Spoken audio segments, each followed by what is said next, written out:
दोस्तों, स्वागत है आपका मांट्रास फॉर सक्सेस चैनल पर। यहाँ हम आपके लिए लाते हैं ऐसी कहानियां जो न केवल आपका मनोरंजन करेंगी बल्कि आपकी जिंदगी को सही दिशा देने में भी मददगार साबित होंगी।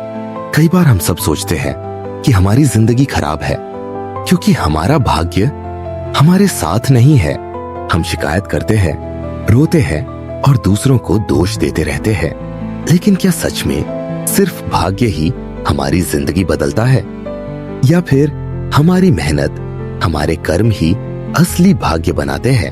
आज मैं आपको एक ऐसी प्रेरणादायक कहानी सुनाने वाला हूँ जो आपकी सोच को बदल देगी।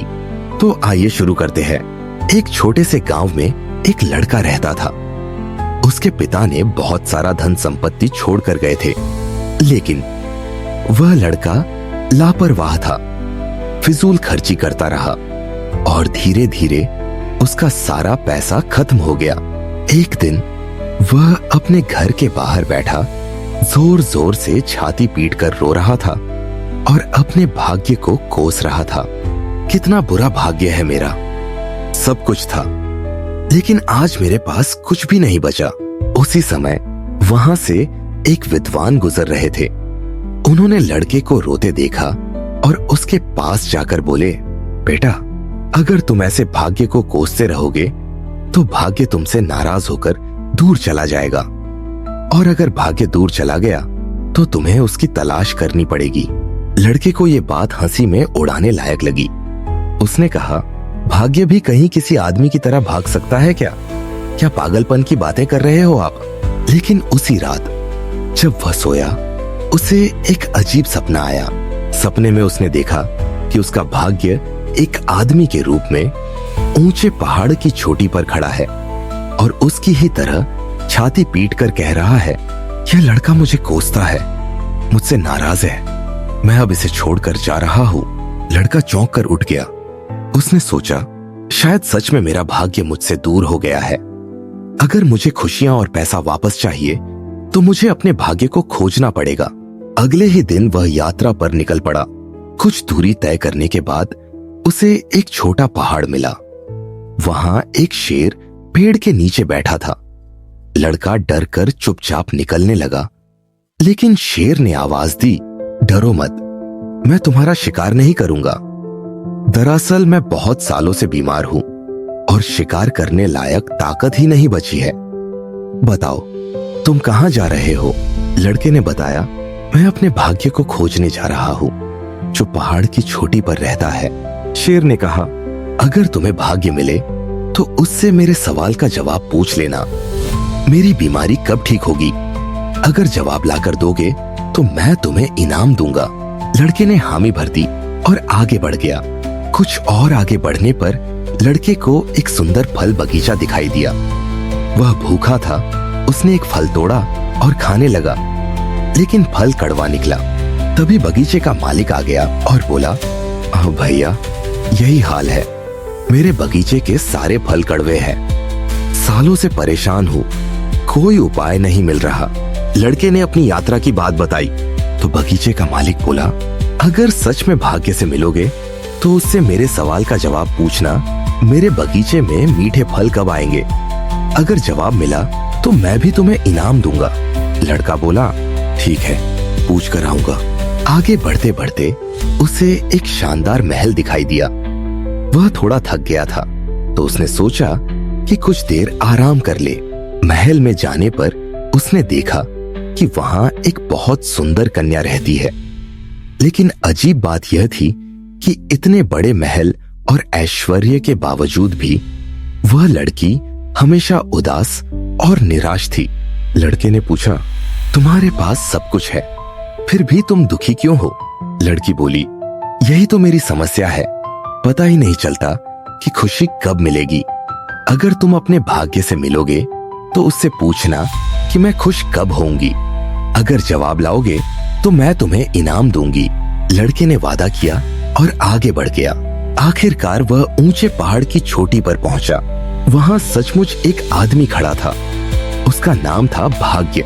लड़के ने प्रणाम किया और बोला, महाराज, मेरी जिंदगी दुखी है, मेरे पास धन नहीं है, खुशियां नहीं है, कृपया मेरे साथ चलिए। भाग्य मुस्कुराया और बोला, मैं तुम्हारे साथ सीधे नहीं आ सकता, लेकिन अगर तुम नीचे उतर जाओगे तो मैं तुम्हारे पीछे पीछे आऊंगा। लड़के को उम्मीद मिल गई। उसने कहा, ठीक है महाराज, आप मेरे पीछे पीछे आइए।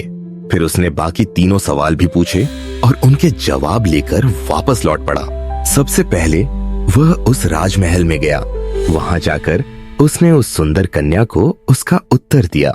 उत्तर यह था कि जिस दिन तुम्हारी शादी तुम्हारी इच्छा के युवक से होगी, उसी दिन से तुम्हारे जीवन में खुशियां आ जाएंगी।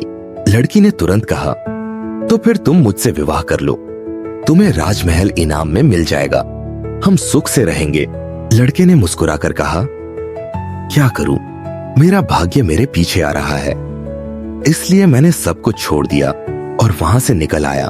इसके बाद वह फल बगीचे के मालिक के पास पहुंचा। उसने भी अपने प्रश्न का उत्तर सुना। तेरे बगीचे में कड़वे फल इसलिए आते हैं क्योंकि फव्वारे में सोना दबा हुआ है। या तो तू वह सोना बाहर निकाल दे ताकि पानी शुद्ध हो जाए और बगीचे के फल मीठे हो जाए, या फिर किसी और फव्वारे से पानी लाकर बगीचे को सींच। बगीचे का मालिक बोला, ठीक है, तुम रुक जाओ, मैं अभी सोना निकलवाता हूं और वह सोना तुम्हें इनाम में दे दूंगा। मेरे बगीचे में मीठे फल लगने लगेंगे। लड़के ने फिर कहा, क्या करूं, मेरा भाग्य मेरे पीछे है, मैं सब कुछ छोड़कर चला आया, कौन रुककर इंतजार करता है। अंत में वह पहाड़ की चोटी पर बसे शेर के पास पहुंचा।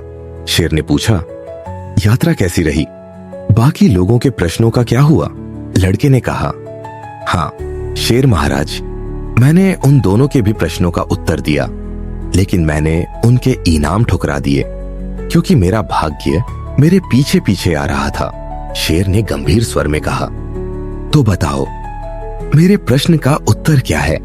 लड़के ने धीरे से कहा, आपकी बीमारी तब ठीक होगी जब आप दुनिया के सबसे बड़े मूर्ख का सिर खाएंगे।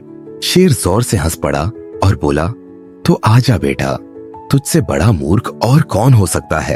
इतना कहकर उसने उस लड़के को वहीं मार डाला और उसका सिर खाकर अपनी बीमारी मिटा ली। ये कहानी हमें सिखाती है कि हमेशा ये सोचते रहना कि भाग्य मेरे पीछे पीछे आएगा और सब ठीक कर देगा। ये सबसे बड़ी मूर्खता है। भाग्य कभी अकेला काम नहीं करता। असल भाग्य तो हमारे कर्मों से बनता है। अगर हम मेहनत करेंगे, सही फैसले लेंगे, तो खुशियां और सफलता खुद ब खुद हमारे जीवन में आएंगी। दोस्तों, ये थी आज की प्रेरणादायक कहानी। अगर आपको ये कहानी अच्छी लगी हो तो इसे दूसरों के साथ जरूर शेयर करें। याद रखिए, भाग्य पर नहीं, अपने कर्मों पर भरोसा करें। आप देख रहे थे मंत्रस फॉर सक्सेस। मिलते हैं अगली कहानी में एक नई संदेश और नई प्रेरणा के साथ।